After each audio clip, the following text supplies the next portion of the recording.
Mariborski poklicni in prostovoljni gasilci so požar v nekdanjem Intesu sicer hitro omejili, a ker je gorelo tudi olje, so posledice odpravljali vse do jutra.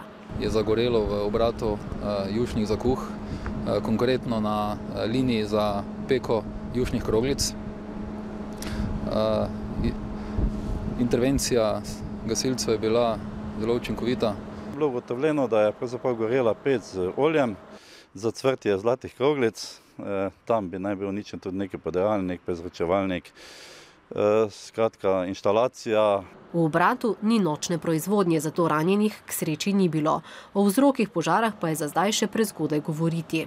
Se še čaka na izsledke, kriminalistična policija še ugotavlja vzrok, je pa izključen človeški faktor, to pomeni, da gre za tehnično napako. Preprečena škoda v višini od 1 do 1,5 milijona evrov, kar je seveda potem nas nekako, se pravi, lahko ocenimo, da je potem bila intervencija z našega vidika uspešna, da ni vse pogorelo. Užito naj bi medtem jušne kroglice proizvajali drugje. Samo še zanimivost.